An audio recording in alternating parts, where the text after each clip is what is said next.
Gracias por darle clic al enlace. Me apoyas mucho dando like y compartiendo. Y también no olvides suscribirte y activar la campanita de las notificaciones. Un curso de milagros. Libro de texto. Fundación para la paz interior. Capítulo 4. Las ilusiones del ego. Introducción. La Biblia dice que si un hermano te pide que camines con él 1 milla, que le acompañes 2. Ciertamente no sugiere que le retrases en su viaje. Tu dedicación a un hermano no puede tampoco retrasarte a ti. Solo puede conducir a un progreso mutuo. El resultado de una dedicación genuina es la inspiración, palabra que, si se entiende correctamente, es lo opuesto a la fatiga. Estar fatigado es estar desanimado, mas de estar inspirado es de estar en el espíritu. Ser egocéntrico es de estar desanimado, mas de estar centrado en sí mismo, en el buen sentido de la expresión, es estar inspirado o en el espíritu. Los verdaderos inspirados están iluminados y no pueden morar en tinieblas. Puedes hablar desde el espíritu o desde el ego, según elijas. Si hablas desde el espíritu, es que has decidido acatar las palabras, detente y reconoce que yo soy Dios. Estas son palabras inspiradas porque reflejan conocimiento. Si hablas desde el ego, estás renegando del conocimiento en vez de ratificándolo, y por lo tanto estás desanimándote. No te embarques en viajes inútiles, pues ciertamente no llevan a ninguna parte. Puede que el ego los desee, pero el espíritu no puede emprenderlos porque nunca está dispuesto a apartarse de sus cimientos. El viaje a la cruz debería ser el último viaje inútil. No sigas pensando en él, sino dalo por terminado. Si puedes aceptarlo como tu último viaje inútil, serás libre. Eso también de unirte a mi resurrección. Hasta que no lo hagas, estarás desperdiciando tu vida, ya que ésta simplemente seguirá siendo una repetición de la separación, de la pérdida de poder, de los esfuerzos inútiles que el ego lleva a cabo en busca de comprensión y finalmente de la crucifixión que el cuerpo o muerte dice. Estas repeticiones continuarán indefinidamente hasta que voluntariamente se abandonen. No cometas el error patético de aferrarte a la vieja y rugosa cruz. El único mensaje de la crucifixión es que puedes superar la cruz. Hasta que no la superes, eres libre de seguir crucificante tan a menudo como quieras. Este no es el evangelio que quiso ofrecerte. Tenemos otro viaje que emprender, y si lees cuidadosamente las lecciones que aquí se te ofrecen, esas te ayudarán a prepararte para emprenderlo. Número 1. La enseñanza y el aprendizaje. Un buen maestro clarifica sus propias ideas y las refuerza en enseñarlas. En el proceso de aprendizaje, tanto el maestro como el alumno están a la par. Ambos se encuentran en el mismo nivel de aprendizaje, y a menos que compartan sus lecciones les faltará convicción. Un buen maestro debe tener fe en las ideas que enseña, pero tiene que satisfacer además otra condición. Debe tener fe en los estudiantes a quienes ofrece sus ideas. Muchos montan guardia en torno a sus ideas porque quieren conservar sus sistemas de pensamiento intactos y aprender significa cambiar. Los que están separados siempre temen cambiar, porque no pueden concebir que los cambios sean un paso hacia adelante en el proceso de subsanar la separación. Siempre los perciben como un paso hacia una mayor separación, debido a que la separación fue su primera experiencia de cambio. ¿Crees que si no permites ningún cambio en tu ego alcanzarás la paz? Esta marcada confusión solo puede tener lugar si sostienes que un mismo sistema de pensamiento puede erigirse sobre dos cimientos distintos. Nada puede llegar al espíritu desde el ego, ni nada puede llegar al ego desde el espíritu. El espíritu no puede ni reforzar al ego ni aminorar el conflicto interno de éste. El ego en sí es una contradicción. Tu falso ser y el ser de Dios están en oposición, y lo están con respecto a sus orígenes, rumbos y desenlaces. Son fundamentalmente irreconciliables, porque el espíritu no puede percibir y el ego no puede gozar de conocimiento. No están, por lo tanto, en comunicación, ni jamás lo podrán estar. El ego, sin embargo, puede aprender, aun cuando su hacedor esté desencaminado. Este, no obstante, no puede hacer lo que fue infundido con vida, sea completamente exánime. El espíritu no tiene necesidad de que se le enseñe nada, pero el ego sí. El proceso de aprender se percibe en última instancia como algo aterrador porque conduce no a la destrucción del ego, sino al abandono de éste a la luz del espíritu. Este es el cambio que el ego no puede sino temer, puesto que no comparte mi caridad. La lección que yo tuve que aprender es la misma que tú tienes que aprender ahora, y puesto que la aprendí, puedo enseñártela. Nunca atacaré a tu ego, si bien estoy tratando de enseñarte cómo surgió su sistema de pensamiento. Cuando te recuerdo tu verdadera creación, tu ego no puede por menos que reaccionar con miedo. Aprender y enseñar son los mayores recursos de que dispones ahora porque te permiten cambiar de mentalidad y ayudar a otros a hacer lo mismo. Negarte a cambiar de mentalidad no conseguirá probar que la separación no ocurrió. El soñador que duda de la realidad osta de su dueño, mientras todavía está soñando, no está realmente sanando su mente dividida. Tú sueñas con un ego separado y crees en el mundo que se basa en él. Todo ello te parece muy real. No puedes deshacerlo sin cambiar de mentalidad al respecto. Si estás dispuesto a renunciar al papel de guardián de tu sistema de pensamiento y ofrecérmelo a mí, yo lo corregiré con gran delicadeza y te conduciré de regreso a Dios. Todo buen maestro espera impartir a sus estudiantes tanto de lo que él mismo ha aprendido que algún día dejen de necesitarle. Este es el verdadero y único objetivo del maestro. Es imposible convencer al ego de esto porque va en contra de todas sus leyes. Pero recuerda que las leyes se promulgan para proteger la continuidad del sistema en que cree él que las promulga. Es natural que el ego trate de protegerse a sí mismo una vez que lo inventaste, pero no es natural que desees obedecer sus leyes a menos que tú creas en ellas. El ego no puede tomar esta decisión debido a la naturaleza de su origen, pero tú puedes tomarla debido a la naturaleza del tuyo. Los egos pueden chocar en cualquier situación, pero es imposible que el espíritu choque en absoluto. Si percibes a un maestro simplemente como un ego más grande, sentirás miedo, ya que agrandar un ego es aumentar la ansiedad que produce la separación. Enseñaré contigo y viviré contigo si estás dispuesto a pensar conmigo, pero mi objetivo será siempre eximirte finalmente de la necesidad de un maestro. Esto es lo opuesto al objetivo del maestro que se deja guiar por el ego. A este solo le interesa el efecto del ego y que pueda tener sobre otros egos y, por consiguiente, interpreta la interpretación entre ellos como un medio de conservar su propio ego. Yo no podría dedicarme a ensayar si creyese en eso, y tú no serás un maestro dedicado mientras lo creas. Se me percibe constantemente como un maestro al que hay que exaltar o rechazar, pero yo no acepto ninguna de esas dos percepciones de mí mismo. El que enseñes o aprendas no es lo que establece tu valía. Tu valía la estableció Dios.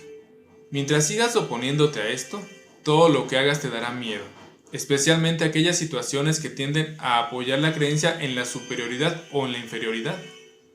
Los maestros tienen que tener paciencia y repetir las lecciones que enseñan hasta que éstas se aprendan.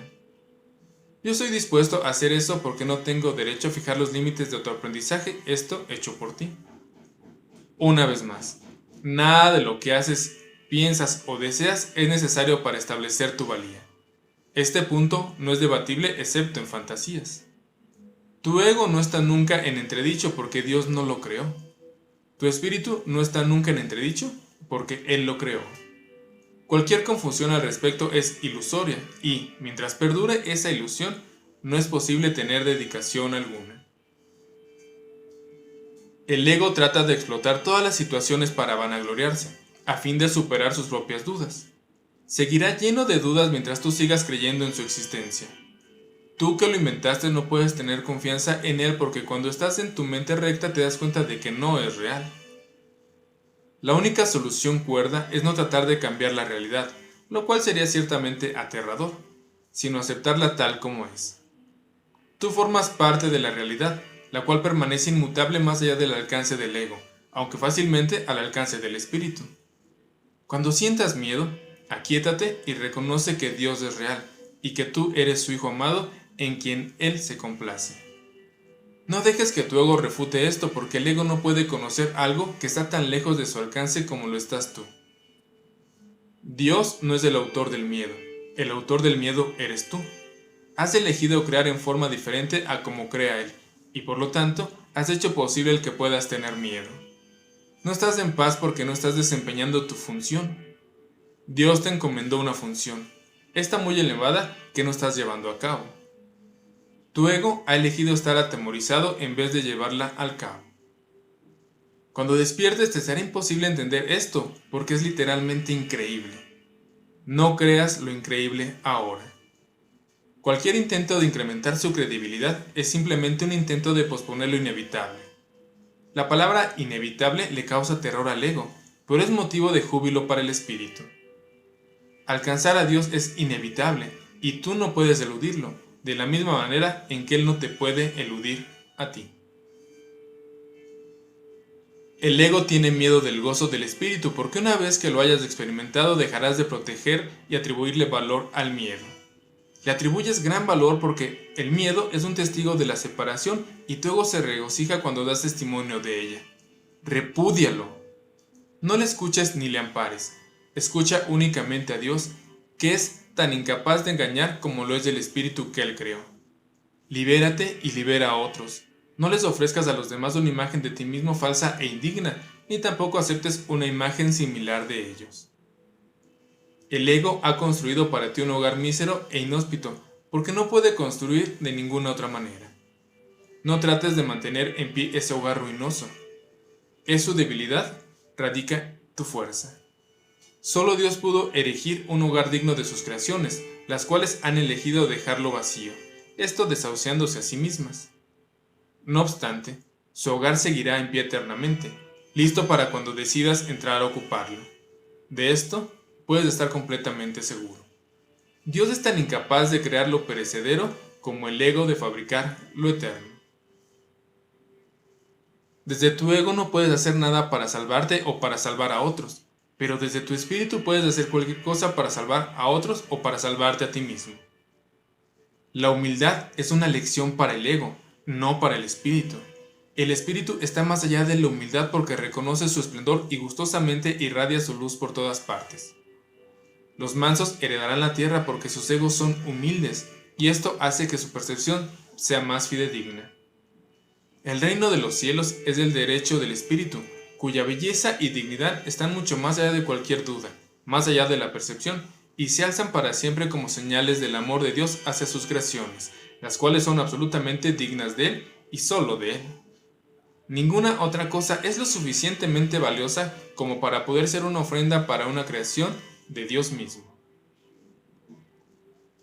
Yo seré un sustituto de tu ego si así lo deseas, pero nunca de tu espíritu. Un padre puede dejar a su hijo al cuidado de un hermano mayor que haya demostrado ser responsable, pero esto no entraña confusión alguna acerca de quién es el padre. El hermano puede proteger el cuerpo y el ego del niño, por eso no lo lleva a creer que él sea el padre. Me puedes confiar tu cuerpo y tu ego debido únicamente a que eso te permite desentenderte de ellos y me deja mostrarte que no son importantes. Yo no podría entender lo importantes que son para ti si yo mismo no hubiese estado tentado a creer en ellos.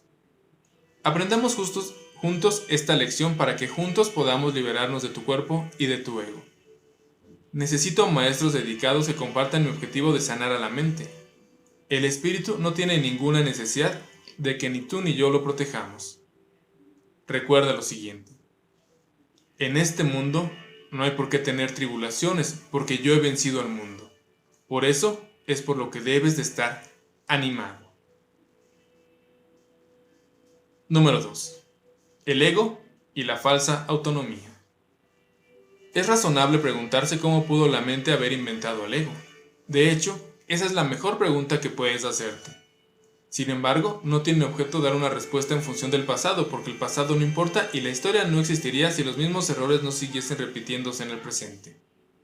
El pensamiento abstracto es pertinente al conocimiento, porque el conocimiento es algo completamente impersonal, y para entenderlo no se necesita ningún ejemplo. La percepción, por otra parte, es siempre específica y por lo tanto concreta. Todo el mundo inventa un ego y un yo para sí mismo, el cual está sujeto a enormes variaciones debido a su inestabilidad. También inventa un ego para cada persona a la que percibe, el cual es igualmente variable. Su interacción es un proceso que los altera a ambos porque no fueron creados por inalterable o mediante él. Es importante darse cuenta de que esta alteración ocurre con igual facilidad tanto si la interpretación tiene lugar en la mente como si extraña o entraña proximidad física. Pensar acerca de otro ego es tan eficaz en el proceso de cambiar la percepción relativa como lo es en la interacción física. No puede haber mejor ejemplo que este de que el ego es solamente una idea y no un hecho. Tu propio estado mental es un buen ejemplo de cómo fue inventado el ego. Cuando repudiaste el conocimiento fue como si jamás lo hubieses tenido. Esto es tan evidente que basta con que lo reconozcas para constatar que eso es lo que en realidad ocurre. Y si eso ocurre en el presente, ¿por qué habría de sorprenderme que hubiese ocurrido en el pasado? Asombrarnos ante lo inusual es una reacción comprensible, pero asombrarnos ante algo que ocurre con tanta frecuencia no lo es en absoluto. No olvides, no obstante, que la mente no tiene por qué operar así, aunque así es como opera ahora. Piensa en el amor que los animales sienten por sus crías y en la necesidad que sienten de protegerlas. Eso se debe a que las consideran parte de sí mismos. Nadie repudia lo que considera parte de sí mismo. La manera en que reaccionas ante tu ego es similar a cómo Dios reacciona ante sus creaciones con amor, con protección y caridad. Tus reacciones ante el yo que inventaste no son sorprendentes. De hecho, son muy similares a la forma en que algún día reaccionarías ante tus creaciones reales, las cuales son tan eternas como tú. No es cuestión, por lo tanto, de cómo reaccionas ante el ego, sino de lo que crees ser. Creer es una función del ego, y mientras tu origen siga sujeto a interpretaciones lo seguirás viendo desde el punto de vista del ego. Cuando el aprendizaje deje de ser necesario, simplemente conocerás a Dios. La creencia de que hay otra forma de percibir es la idea más sublime de que es capaz del pensamiento del ego. Ello se debe a que dicha idea reconoce, aunque sea mínimamente, que el ego no es el ser. Socavar el sistema de pensamiento del ego no puede sino percibirse como un proceso doloroso, aunque no hay nada que esté más lejos de la verdad. Los bebés gritan de rabia cuando se les quita un cuchillo o unas tijeras, a pesar de que si no se hiciese podrían lastimarse. En este sentido todavía eres un bebé, no tienes una idea clara de lo que es verdadero o qué es el instinto de conservación, y probablemente decidirás que necesitas precisamente lo que más daño te hará. Sin embargo, tanto si lo reconoces ahora como si no, has acordado cooperar en el empeño por llegar a ser inofensivo y servicial, atributos estos que son necesariamente inseparables. Incluso las actitudes que tienes a este respecto son necesariamente conflictivas, puesto que todas las actitudes están basadas en el ego. Esto, sin embargo, no perdurará. Ten paciencia mientras tanto, y recuerda que el desenlace es tan seguro como Dios. Solo aquellos que tienen una sensación real y duradera de la abundancia pueden ser verdaderamente caritativos. Esto resulta obvio cuando consideras lo que realmente quiere decir ser caritativo. Para el ego, dar cualquier cosa significa tener que privarse de ella. Cuando asocias el acto de dar con el sacrificio, das solamente porque crees que de alguna forma vas a obtener algo mejor, y puedes, por lo tanto, prescindir de la cosa que das. Dar para obtener es una ley ineludible del ego, que siempre se evalúa a sí mismo en función de otros egos. Por lo tanto, está siempre obsesionado con la idea de la escasez, que es la creencia que le dio origen. Su percepción de otros egos, como entes reales, no es más que un intento de convencerse a sí mismo de que él es real. El amor propio, desde el punto de vista del ego, no significa otra cosa que el ego se ha engañado a sí mismo creyendo que es real, y por lo tanto, está temporalmente menos inclinado a saquear. Ese amor propio es siempre vulnerable a la tensión, término que se refiere a cualquier cosa que él perciba como una amenaza a su existencia. El ego vive literalmente a base de comparaciones. La igualdad es algo que está más allá de lo que puede entender, y por lo tanto le es imposible ser caritativo. Lo que el ego da nunca emana de una sensación de abundancia porque él fue engendrado precisamente como un sustituto de esta. Por eso es por lo que el concepto de obtener surgió en su sistema de pensamiento. Los apetitos son mecanismos para obtener, que representan la necesidad del ego de ratificarse a sí mismo. Esto es cierto tanto en el caso de los apetitos corporales como el de las llamadas necesidades más elevadas del ego. El origen de los apetitos corporales no es físico. El ego considera al cuerpo como su hogar y trata de satisfacerse a sí mismo a través de él. Pero la idea de que eso es posible es una decisión de la mente, que está completamente confundida acerca de lo que realmente es posible. El ego cree que tiene que valerse por sí mismo para todo, lo cual no es más que otra forma de describir cómo cree que él mismo se originó. Es un estado tanto de temor que lo único que puede hacer es dirigirse a otros egos y tratar de unirse a ellos en un débil intento de identificarse con ellos, o atacarlos en una demostración igualmente débil de fuerza. No es libre, no obstante, de poner en tela de juicio la premisa que da lugar a todo esto, pues esa premisa es su base. El ego es la creencia de la mente según el cual tiene que valerse completamente por sí mismo. Los incesantes esfuerzos del ego por ganar el reconocimiento del espíritu y establecerse así su propia existencia son inútiles. El espíritu en su conocimiento no es consciente del ego, no lo ataca, simplemente no lo puede concebir en absoluto. Aunque el ego tampoco se percata del espíritu, se percibe a sí mismo rechazado por algo más grande que él. Por eso es por lo que el amor propio, tal como el ego lo concibe, no puede ser menos que ilusorio. Las creaciones de Dios no crean mitos, si bien el esfuerzo creativo se puede trocar en mitología, porque esto puede suceder, sin embargo, solo bajo una condición: lo que fabrica deja de ser creativo. Los mitos pertenecen exclusivamente al ámbito de la percepción, y las formas que adoptan son tan ambiguas y su naturaleza está tan marcada por la dicotomía entre el bien y el mal, que ni siquiera el más benévolo de ellos está exento de connotaciones aterradoras. Los mitos y la magia están íntimamente relacionados, ya que los mitos generalmente tienen que ver con el origen del ego y la magia, esto con los poderes que el ego se atribuye a sí mismo. Los sistemas mitológicos incluyen por lo general alguna descripción de la creación y la conectan con su forma particular de magia. La llamada lucha por la supervivencia no es más que la lucha del ego por prolongar la propia existencia, así como la interpretación que ha hecho con respecto a su comienzo. Este comienzo casi siempre se asocia con el nacimiento físico, ya que le resulta difícil sostener que el ego existía antes de ese momento. Los más religiosos de los mitos basados en el ego puede que postulen que el alma existía antes y que seguirá existiendo después de un lapso temporal de vida, que está en el ego. Algunos postulan incluso que el alma será castigada por ese lapso. La salvación, no obstante, no es aplicable al espíritu, pues este no está en peligro y por lo tanto no tiene que ser rescatado. La salvación no es otra cosa que mentalidad recta, que aunque no es la mentalidad 1 del Espíritu Santo, se puede alcanzar antes de que la mentalidad 1 pueda ser reinstalada. La mentalidad recta conduce automáticamente al siguiente paso, ya que la percepción correcta está completamente exenta de cualquier forma de ataque, y por lo tanto, la mentalidad errada desaparece. El ego no puede sobrevivir sin hacer juicios, y, por consiguiente, se le abandona. La mente tiene entonces una sola dirección por la cual avanzar. La dirección que sigue es siempre automática, pues no puede sino acatar los dictados del sistema de pensamiento al que se le adhiere. No se puede hacer demasiado hincapié en el hecho de corregir la percepción, y esta que es simplemente un expediente temporal. Dicha corrección es necesaria únicamente porque la percepción falsa es un obstáculo para el conocimiento, mientras que la percepción fidedigna es un trampolín hacia él.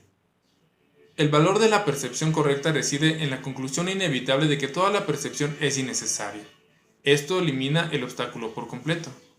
Te preguntarás cómo puede ser posible esto mientras parezca que vives en este mundo. Esa es una pregunta razonable. No obstante, tienes que asegurarte de que realmente la entiendes. ¿Quién es el tú que vive en este mundo? El espíritu es inmortal y la inmortalidad es un estado permanente. El espíritu es tan verdadero ahora como siempre lo fue, y lo será siempre, ya que no entraña cambios de ninguna clase. No es un continuo, ni se puede entender tampoco comparándolo con su opuesto. El conocimiento nunca admite comparaciones.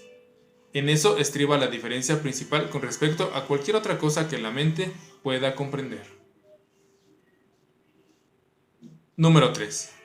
Amor sin conflicto. Es difícil entender lo que realmente quiere decir "el reino de los cielos está dentro de ti". Ello se debe a que no es comprensible para el ego. que lo interpreta como si algo que está fuera estuviese dentro, lo cual no tiene sentido. La palabra adentro es innecesaria. Tú eres del reino de los cielos. ¿Qué otra cosa sino a ti creó el Creador? ¿Y qué otra cosa sino tú es su reino? Este es el mensaje de la expiación, mensaje que en su totalidad trasciende la suma de sus partes. Tú también tienes un reino que tu espíritu creó. Este no ha dejado de crear como consecuencia de las ilusiones del ego. Tus creaciones no son huérfanas, de la misma manera en que tú tampoco lo eres. Tu ego y tu espíritu nunca serán co-creadores, pero tu espíritu y tu creador lo serán siempre. Ten por seguro que tus creaciones están a salvo como tú. El reino está perfectamente unido y perfectamente protegido, y el ego no prevalecerá contra él. Amén. Esto se ha escrito en forma de oración porque así puede serte más útil en momentos de tentación. Es una declaración de independencia. La encontrarás muy novedosa si la entiendes cabalmente. El que necesites mi ayuda se debe a que has negado tu propia guía, y por consiguiente necesitas ser guiado. Mi papel consiste en separar lo falso de lo verdadero, para que la verdad pueda traspasar las barreras que el ego ha erigido y así brillar en tu mente. El ego no puede imperar en contra de nuestra fuerza conjunta. Es seguro que a estas alturas resulta evidente por qué el ego considera que el espíritu es su enemigo. El ego surgió como un resultado de la separación y la continuidad de su existencia depende de que tú sigas creyendo en la separación. El ego tiene que ofrecer algún tipo de recompensa para que sigas abrigando esta creencia. Lo único que puede ofrecerte es una sensación de existencia temporal que se origina con su propio comienzo y termina con su propio final. Te dice que esta vida es tu existencia porque es la suya propia. Frente a esta sensación de existencia temporal, el espíritu te ofrece el conocimiento de la permanencia y de la inmutabilidad del estado de ser. Nadie que haya experimentado la revelación de esto puede volver a creer completamente en el ego otra vez. ¿Cómo iba a poder imperar su espíritu miserable por encima del glorioso regalo que Dios te hace? Tú que te identificas con el ego, no puedes creer que Dios te ame. No amas lo que hiciste, y lo que hiciste no te ama a ti. El ego, que fue engendrado como resultado de tu haber negado al Padre, no le guarda lealtad a su Creador. No puedes ni imaginarte la relación real que existe entre Dios y sus creaciones debido al odio que le sientes al ser que fabricaste. Proyecta sobre el ego tu decisión de estar separado, y esto entra en conflicto con el amor que, por ser tu hacedor, sientes por él. No hay amor en este mundo que esté exento de esta ambivalencia, y puesto que ningún ego ha experimentado amor sin ambivalencia, el amor es un concepto que está más allá de su entendimiento. El amor aflorará de inmediato en cualquier mente que de verdad lo desee, pero tiene que desearlo de verdad. Esto quiere decir desearlo sin ninguna ambivalencia, y esta forma de desear está completamente desprovista de la compulsión de obtener. Esto dice el ego. Existe una clase de experiencia tan diferente de todo lo que el ego pudiera ofrecerte que nunca más querrás volver a encubrir u ocultarla. Es necesario repetir que tu creencia en la oscuridad y en la ocultación es la razón de que la luz no pueda pasar. La Biblia hace referencia frecuentemente a los inconmensurables dones que te aguardan, pero que tienes que pedir. Esta no es una condición como las que el ego establece, sino que es la gloriosa condición de lo que tú eres. Ninguna fuerza excepto tu propia voluntad es lo suficientemente fuerte o digna como para poder guiarte. En esto eres tan libre como Dios, y así será eternamente. Pidámosle al Padre en mi nombre, que te mantenga consciente de su amor por ti y del tuyo por Él. Él nunca ha dejado de responder a este ruego, pues lo único que éste te pide es lo que su voluntad ya ha dispuesto. Quienes piden sinceramente siempre reciben respuestas. No debes anteponerte a otros dioses, esto a Él, porque ya no hay otros dioses. ¿Nunca se te ha ocurrido realmente renunciar a todas las ideas que jamás hayas tenido que se oponen al conocimiento? Conservas miles de retazos de amor que le impiden la entrada al Santísimo. La luz no puede filtrarse a través de los muros que levantas para obstruir su paso, y nunca estará dispuesta a destruir lo que tú has hecho. Nadie puede ver a través de un muro, pero yo puedo transponerlo.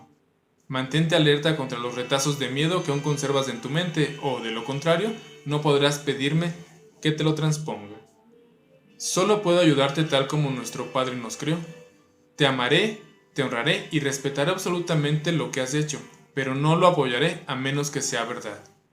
Nunca te abandonaré, tal como Dios tampoco te abandonará, pero tengo que esperar mientras tú continúes eligiéndote abandonarte a ti mismo.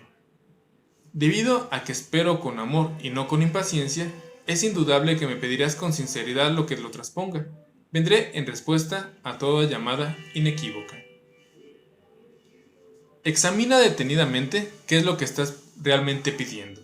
Sé muy honesto contigo mismo al respecto, pues no debemos ocultarnos nada el uno al otro. Si realmente tratas de hacer esto, habrás dado el primer paso en el proceso de preparar a tu mente a fin de que el Santísimo pueda entrar en ella. Nos prepararemos para ello juntos, pues una vez que Él haya llegado, estarás listos para ayudarme a preparar a otras mentes a que estén listas para Él. ¿Hasta cuándo vas a seguir negándole su reino? En tu propia mente, aunque negada por el ego, se encuentra la declaración que te hará libre. Dios te ha dado todo. Este simple hecho significa que el ego no existe, y esto le atemoriza mortalmente. En el lenguaje del ego, tener y ser significan dos cosas distintas, si bien para el Espíritu Santo son exactamente lo mismo. El Espíritu Santo sabe que lo tienes todo, y que lo eres todo. Cualquier distinción al respecto es significativamente solamente con la idea de obtener, esta que implica carencia, y ha sido previamente aceptada. Por eso es por lo que no hacemos ninguna distinción entre tener el reino de Dios y ser el reino de Dios.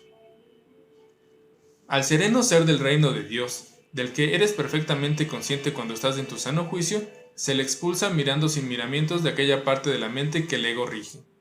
El ego está desesperado porque se enfrenta a un contrincante literalmente invencible, tanto si estás dormido como si estás despierto. Observa cuánta vigilancia has estado dispuesto a ejercer para proteger a tu ego y cuán poca para proteger a tu mente recta.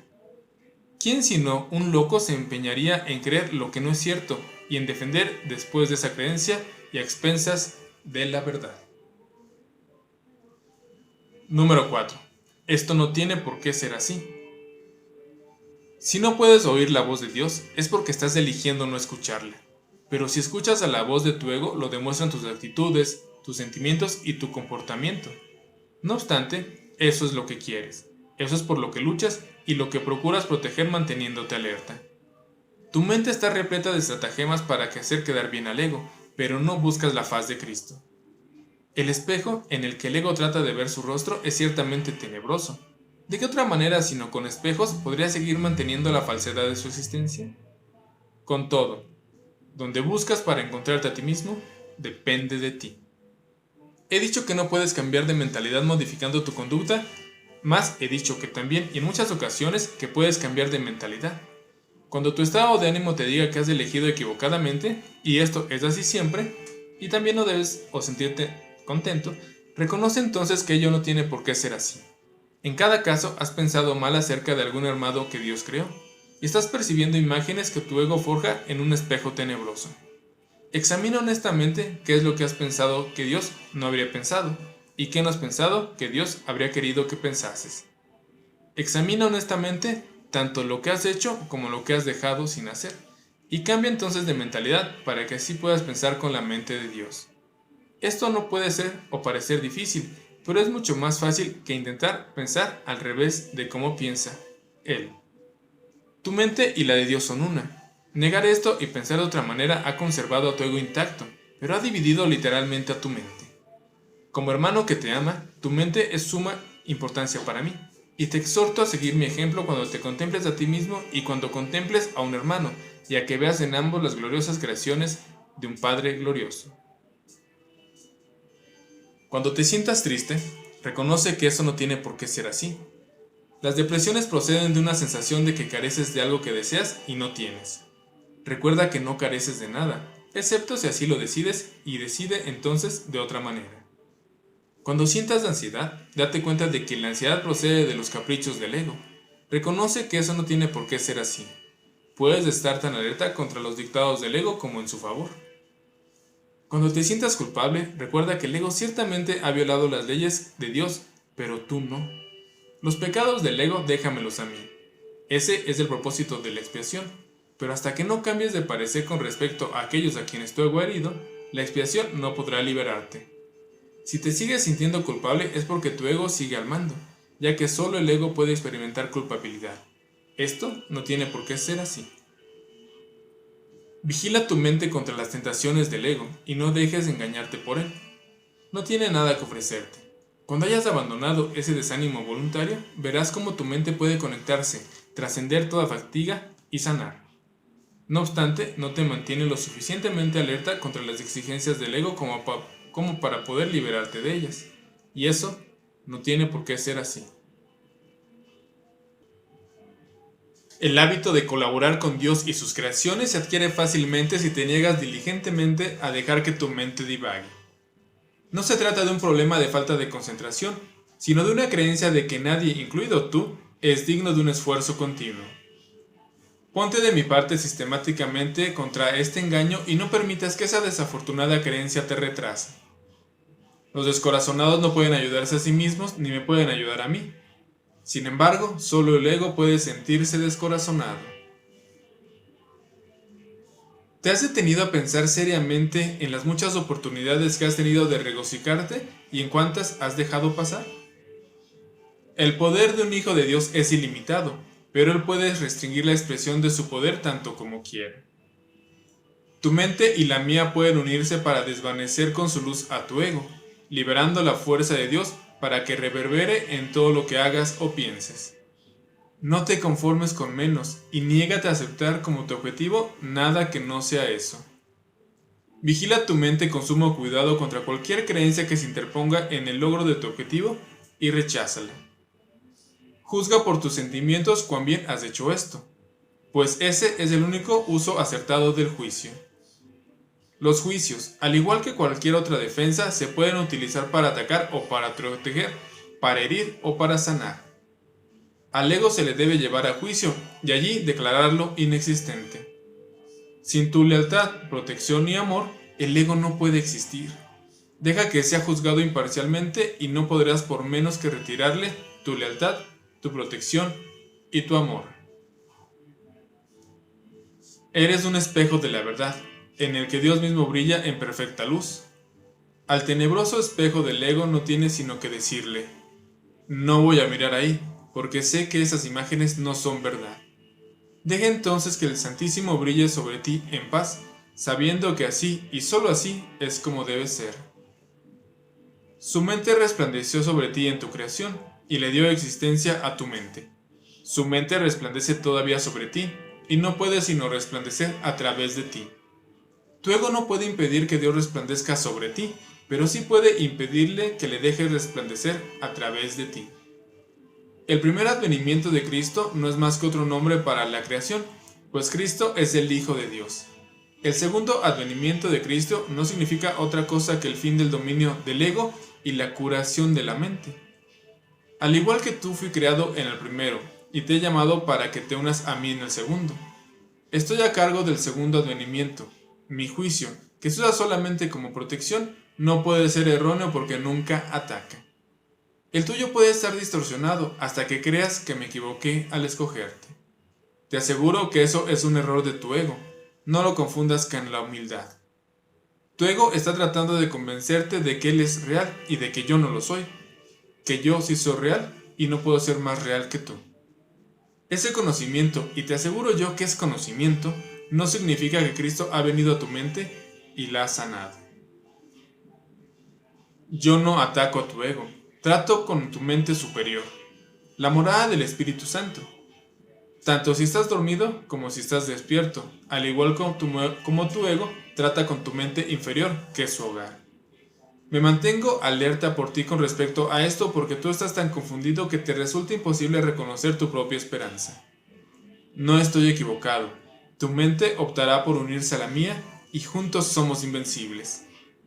Tú y tu hermano os uniréis finalmente en mi nombre y vuestra cordura os será restaurada. Resucité a los muertos porque sabía que la vida era un atributo eterno de todo lo que Dios vivente creó. ¿Por qué crees que habría de ser más difícil para mí a inspirar a los desanimados o estabilizar lo inestable? Yo no creo que haya grados de dificultad en los milagros, pero tú sí. Te he llamado y tú responderás.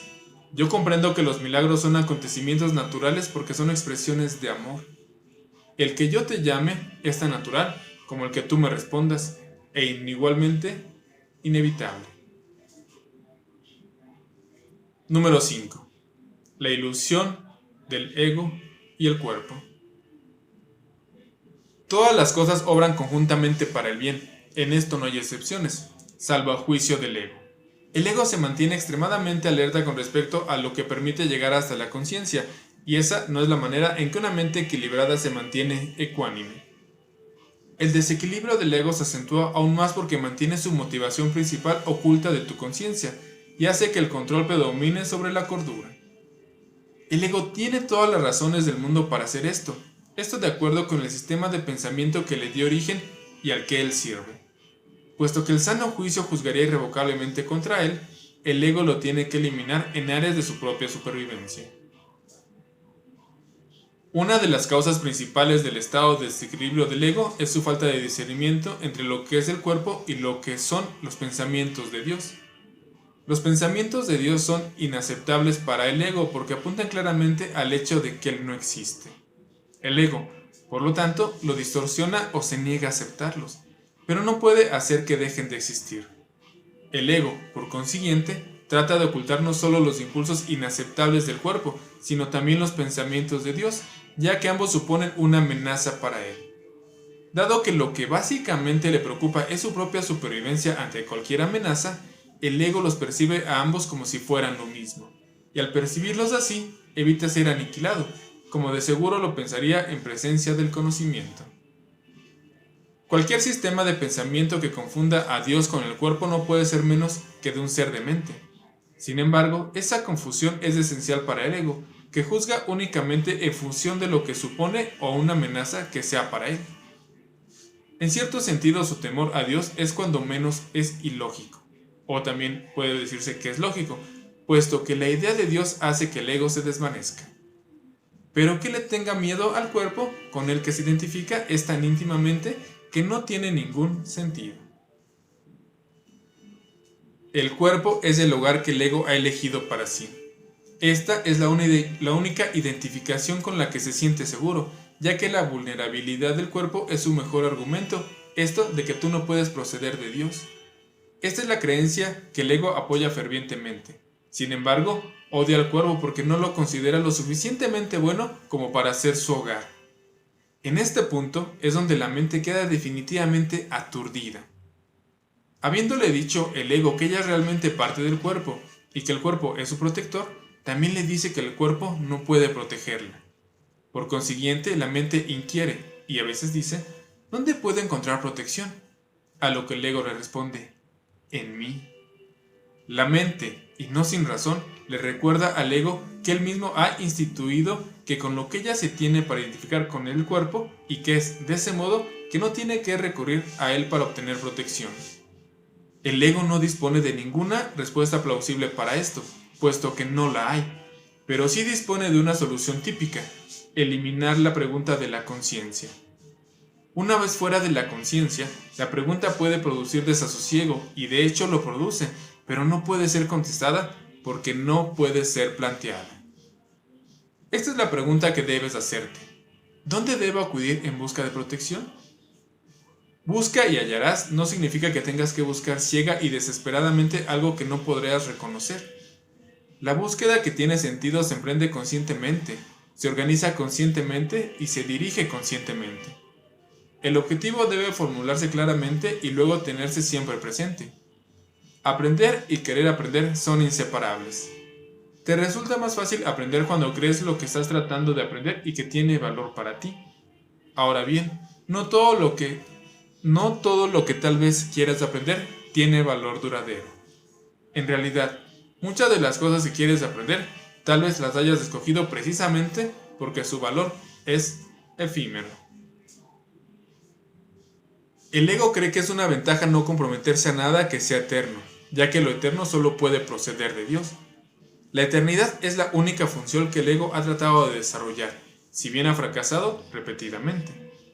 El ego transige con la cuestión de lo eterno, al igual que con todas las cuestiones que de algún modo tienen que ver con la verdadera pregunta. la cual espera encubrir y mantener fuera de la conciencia ocupándose de asuntos marginales. La tendencia típica del ego de estar continuamente ocupado con nimiedades tiene como objeto apoyar ese propósito. Uno de sus ardides favoritos para obstaculizar el aprendizaje es embarcarse en problemas diseñados de tal manera que su resolución sea imposible. La pregunta que nunca puede formular y quienes se embarcan en tales maniobras es ¿para qué? Esa es la pregunta que tú tienes que aprender a plantear en relación con todo. ¿Qué propósito tiene esto? Sea cual fuere, dirigirá tus esfuerzos automáticamente. Cuando tomas una decisión con respecto a un propósito, tomas una decisión con respecto a los esfuerzos que vas a llevar a cabo en el futuro. Y esta decisión permanecerá en vigor a menos que cambies de parecer. Número 6. Las recompensas de Dios. El ego no reconoce el verdadero origen de la amenaza, y si tú te identificas con el ego, no entenderás la situación tal como es. Lo único que le confiere al ego poder sobre ti es la lealtad que le guardas. Me he referido al ego como si fuera una entidad separada que actúa por su cuenta. Esto ha sido necesario para persuadirte de que no puedes descartarlo a la ligera y de que te tienes que dar cuenta de cuán extensas es la parte de tu pensamiento que él controla. Sin embargo, no nos podemos detener ahí, pues de lo contrario no podrías sino pensar que mientras estés aquí o mientras creas estar aquí, estarás en conflicto. El ego no es más que una parte de lo que crees acerca de ti. Tu otra vida ha continuado sin ninguna interrupción y ha sido y será siempre completamente inmune a tus intentos de disociarse de ella. En el proceso de aprender a escapar de las ilusiones, es imprescindible que nunca te olvides de la deuda que tienes con tu hermano. Es la misma deuda que tienes conmigo. Cuando actúas egoístamente con otro, repudias la gracia que esta deuda te ofrece y la percepción santa que producirá. La palabra santa puede usarse aquí porque a medida que aprendes cuán endeudado estás con toda la filiación, la cual me incluye a mí, te aproximas tanto al conocimiento como a la percepción lo permite. La brecha que entonces queda es tan diminuta que el conocimiento puede salvarla y eliminarla para siempre. Todavía tienes muy poca confianza en mí, pero de esta aumentará a medida que recurras más y más a mí, en vez de que recurras a tu ego, en busca de este consejo que tengo para ti. Los resultados te irán convenciendo cada vez más de que esta es la única elección cuerda que puedes hacer. Nadie que aprenda por experiencia propia de cierta elección le brinda paz y alegría, mientras que otra le precipita al caos y al desastre y tiene más necesidad de persuasión. Es más eficaz aprender a base de recompensas que a base de dolor, porque el dolor es una ilusión del ego y no puede producir más que un efecto temporal. Las recompensas de Dios, en cambio, se reconocen inmediatamente como eternas, puesto que este reconocimiento lo haces tú y no el ego. El reconocimiento mismo establece que tú y el ego no podéis ser lo mismo. Tal vez creas que ya has aceptado esto, pero aún no estás convencido de ello en absoluto. Prueba de ello es el hecho de que crees que debes escaparte del ego. Sin embargo, no puedes escaparte de él humillándolo, controlándolo o castigándolo. El ego y el espíritu no se conocen. Solo mediante la disociación puede la mente separada mantener vigente la separación. Una vez que ha hecho esto, niega todos los impulsos verdaderamente naturales, no porque el ego sea una cosa separada, sino porque quieres creer que tú lo eres.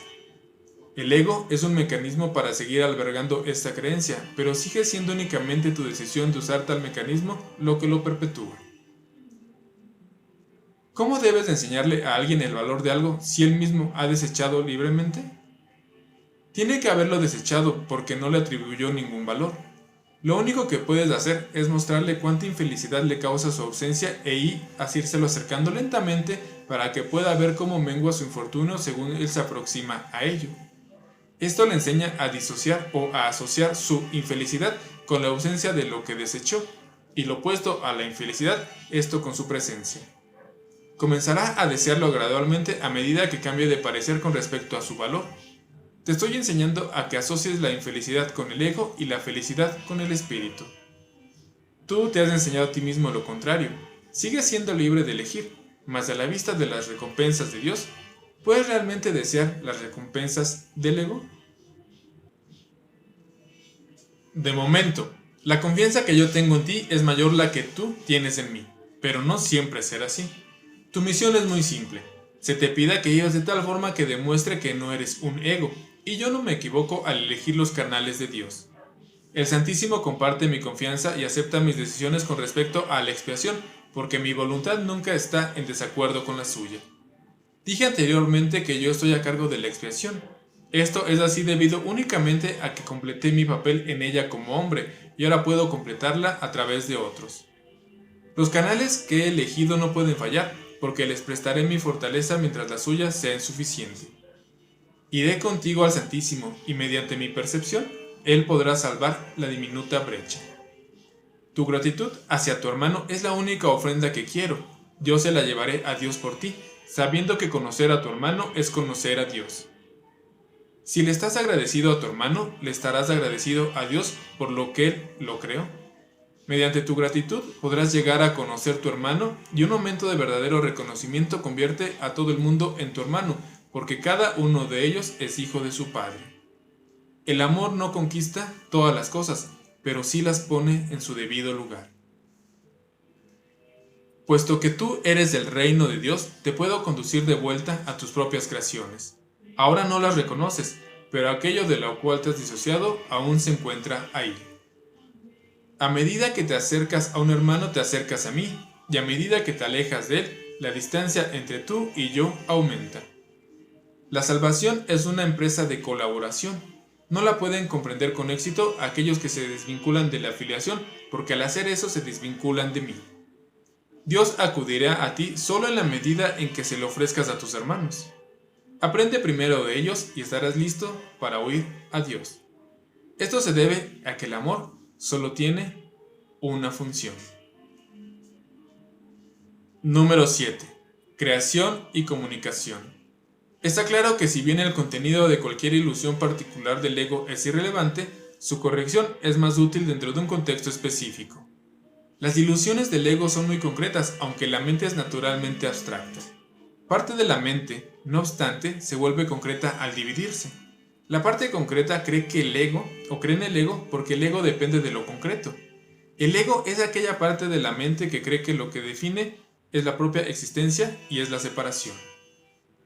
Lo único que el ego percibe es un todo separado, desprovisto de las relaciones que presupone el estado de ser. El ego, por lo tanto, está en contra de la comunicación, excepto cuando se utiliza para establecer separación en vez de para abolirla. El sistema de comunicación del ego se basa en su propio sistema de pensamiento, al igual que todo lo demás que él impone. Su comunicación está controlada por la necesidad que tiene de protegerse, e interrumpirá la comunicación siempre que se sienta amenazado. Esta interrupción es una reacción hacia una o varias personas determinadas. El carácter específico de la manera de pensar del ego da lugar entonces a generalizaciones falsas que no son realmente abstractas, estas en absoluto. El ego simplemente responde, de ciertas formas específicas, a todo lo que percibe como relacionado. El espíritu, en cambio, reacciona de la misma manera a todo lo que sabe que es verdadero, y no responde en absoluto a nada más. Tampoco hace ningún esfuerzo por establecer lo que es verdad. Él sabe que lo único que es verdad es lo que Dios creó. El espíritu está en completa y directa comunicación con todos los aspectos de la creación. Esto debido a que está en completa y directa comunicación con su creador. Esta comunicación es la voluntad de Dios. Creación y comunicación son sinónimos. Dios creó a cada mente comunicándole su mente y estableciéndola así para siempre como un canal para su mente y su voluntad. Puesto que solo los seres que pertenecen a un mismo orden pueden realmente comunicarse, sus creaciones se comunican naturalmente con Él y como Él. Esta comunicación es perfectamente abstracta, ya que su aplicación es una calidad universal y no está sujeta a ningún juicio, excepción o alteración. Dios te creó mediante esta comunicación y para ella. La mente puede distorsionar su propia función, pero no puede atribuirse a sí misma funciones que no le fueron dadas. Por eso es por lo que la mente no puede perder del todo la capacidad de comunicarse, aun cuando puede negarse a utilizarla en favor del estado de ser. Tanto la existencia como el estado de ser se basan en la comunicación. La existencia, sin embargo, es específica en cuanto a qué, cómo y con quién vale la pena entablar comunicación. El estado de ser carece por completo de estas distinciones. Es un estado en el que la mente está en comunicación con todo lo que es real. En la medida en que permitas que ese estado se vea coartado, en esa misma medida estarás limitando la idea que tienes acerca de tu propia realidad, la cual se vuelve total únicamente cuando reconoces a toda la realidad en el glorioso contexto de la verdadera relación que tiene contigo. Esa es tu realidad, no la profanes ni la rechaces. Es tu verdadero hogar, tu verdadero templo y tu verdadero ser. Dios, que abarca todo lo que existe, creó seres que lo tienen todo individualmente, pero que quieren compartirlo para así incrementar su gozo. Nada real puede incrementarse excepto compartiéndolo. Por eso es por lo que Dios te creó a ti. La abstracción divina se deleita compartiendo. Eso es lo que significa la creación. Las preguntas ¿qué?, ¿cómo? ¿y con quién? Son irrelevantes toda vez que la verdadera creación lo da todo, ya que solo puede crear a semejanza propia. Recuerda que la diferencia que hay entre tener y ser es la existencia. En el reino no existe. En el estado de ser, la mente siempre lo da todo. La Biblia afirma repetidamente que debes alabar a Dios. Esto no quiere decir que debas decirle cuán maravilloso es. Dios no tiene un ego con el cual pueda aceptar tal alabanza. Tampoco puede tener percepción ni con qué juzgarla. Pero a menos que desempeñes el papel que te corresponde en la creación, su gozo no será total porque el tuyo no lo es. Y Él ciertamente sabe esto. Lo sabe en su propio ser y en la experiencia que su ser tiene de la experiencia del Hijo. El constante fluir de su amor se obstruye cuando sus canales están cerrados y se siente solo cuando las mentes que Él creó no se comunican plenamente con Él. Dios ha salvaguardado tu reino, pero no puede compartir su gozo contigo hasta que no conozcas el reino con toda tu mente. La revelación no es suficiente porque es una comunicación de Dios hacia ti solamente. Dios no tiene necesidad de que se le devuelva la revelación, lo cual sería claramente imposible, pero sí desea que se transmita a otros. Esto no se puede hacer con la revelación en sí, pues su contenido no puede ser expresado debido a que es sumamente personal para la mente, la que lo recibe. No obstante, dicha mente la puede extender a otras mentes, mediante las actitudes generadas por la sabiduría que se deriva de la revelación. Dios es alabado cada vez que una mente aprende a ser completamente servicial. Esto, sin embargo, es imposible a menos que también aprenda a ser completamente inofensiva, pues ambas creencias tienen que coexistir. Los que son verdaderamente serviciales son a su vez invulnerables porque no protegen a sus egos, y por lo tanto nada puede hacerles daño. Su espíritu servicial es la manera en que alaban a Dios, y Él les devolverá las alabanzas que le hagan porque ellos son como Él, y también pueden regocijarse juntos. Dios se extiende hasta ellos y a través de ellos, y cunde una gran alegría por todo el reino. Cada mente que ha sido transformada contribuye a aumentar esta alegría al estar individualmente dispuesta a compartirla. Los verdaderamente serviciales son los obradores de milagros de Dios, a quienes yo dirijo hasta que estemos unidos en el júbilo del reino. Yo te dirigiré allí donde pueda ser verdaderamente servicial y a quien pueda seguir mi dirección a través de ti.